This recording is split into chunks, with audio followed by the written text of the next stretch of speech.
Olá, meu nome é Karen Wolf, sou brasileira, abogada, professora e investigadora científica. É prazer estar aqui hoje com vocês. Minha ponência se trata sobre tensão conceptual entre persona natural e sujeito de direito, o estatuto jurídico do animal não humano en el cosmopolitismo. Bueno, hoy, en la era del antropoceno, existe uma dificuldade para que a comunidade participe em la agenda de globalização, debido a uma aceleração social nunca vista. El hombre ultramoderno, completamente desconectado de las emociones que lo constituyen, ha instituído en el imaginario de una comprensión utilitaria destructiva del cosmos y del propio sujeto. La época del antropoceno, en un sentido geológico y no solo cronológico, recortado de la invasión hispano-portugués de las Américas, leva en la figura del hombre colonizador el símbolo de la intensificación de las actividades antropogénicas extractivas que actúan sobre la tierra.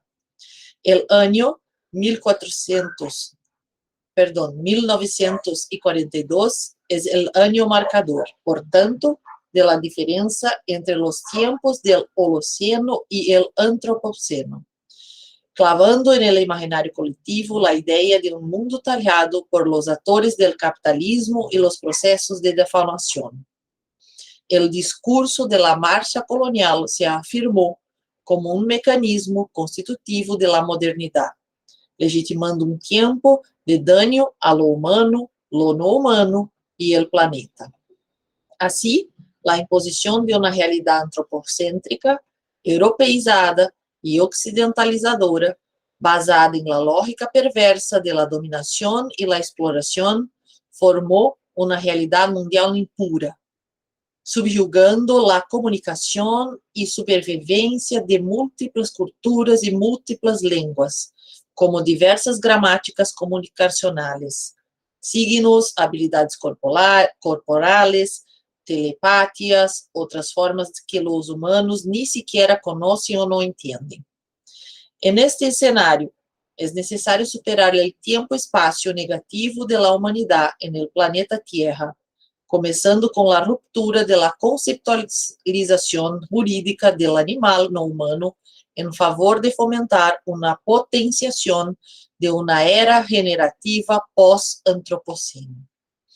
Al inculcar las premisas estructurales del sujeto, en este momento de riesgos, entendido como persona, indivíduo, ser vivo, humano y animal no humano, Thomas Hobbes, en la elaboración del Leviatán, designó el origen de los pensamientos del hombre al campo del sensorialismo. Por lo tanto, la sensación es una apariencia, es una fantasía subjetiva en la que cada individuo analiza un objeto en movimiento de una manera diferente.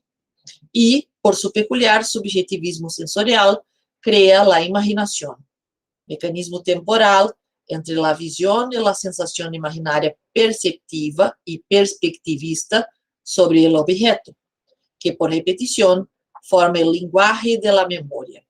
En esta área, la calidad de la percepción del mundo, de ser y hacer formas de existencia en el mundo, está delineada por distintos puntos de vista, por participaciones cosmológicas que navegan entre las cartas conceptuales de los cuerpos y los espíritus.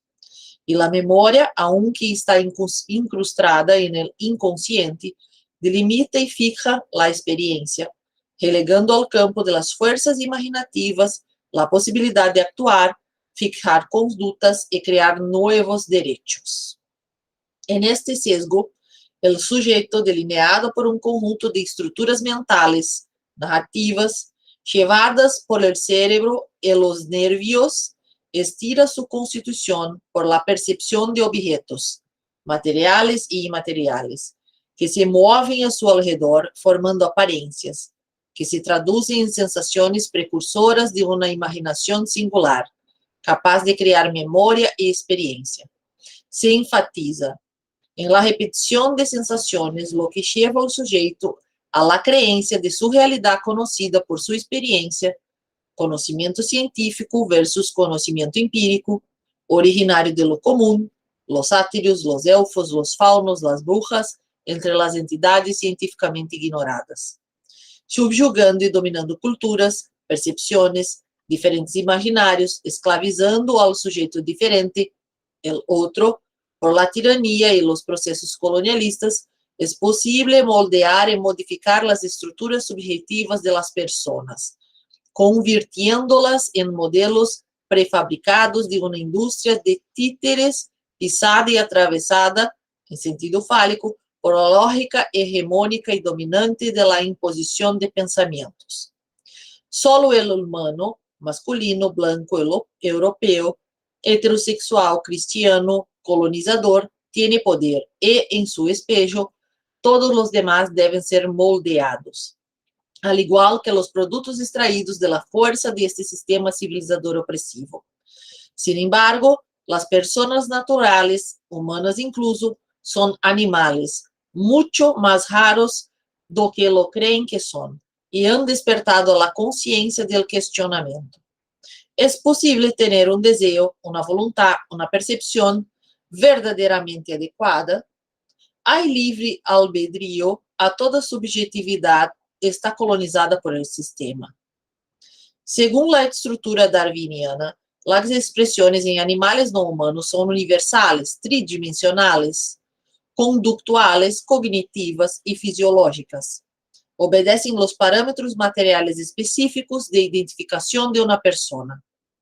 Por esta triple constitución del cuerpo que habla, el animal no humano se categoriza a sí mismo como una entidad natural capaz de someterse a una relación moral o legal, dependiendo del efecto en cuestión, debido a la multiplicidad de relaciones existenciales que crean el mundo, y reconociendo las vulnerabilidades de muchas personas concretas, humanas y no humanas.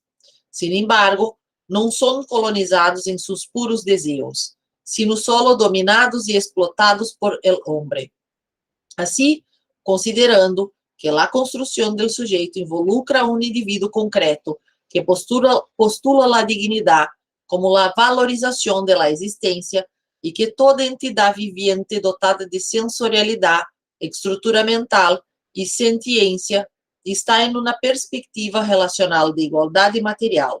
É urgente superar o positivismo antropocêntrico e conceptuar o animal como uma pessoa natural não humana, capaz de posicionar-se em uma relação jurídica como sujeito de direito.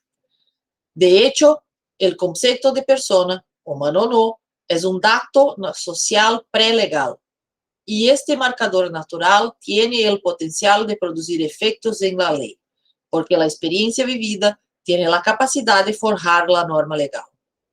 Devido à complexidade da rede da vida, constituída a partir de numerosas relações sobre entidades naturais concretas, incluindo pessoas sujeitas a ter vínculos de atributividade e correlação jurídica entre direitos subjetivos, insistir em la despersonalização e coisificação do animal não humano solo levará a la própria humanidade a sua extinção massiva. Utilizando o panorama reconstrutivo de técnicas de interpretação e categorias sociais e jurídicas, desde a teoria de las capacidades e los valores comunes, se pretende caracterizar o animal não humano en el mundo cosmopolita como uma persona natural capaz de ser beneficiária de la cláusula general de la protección jurídica de la personalidad, con el compromiso metodológico de asignarle derechos subjetivos. Muchas gracias. Saludos desde Brasil.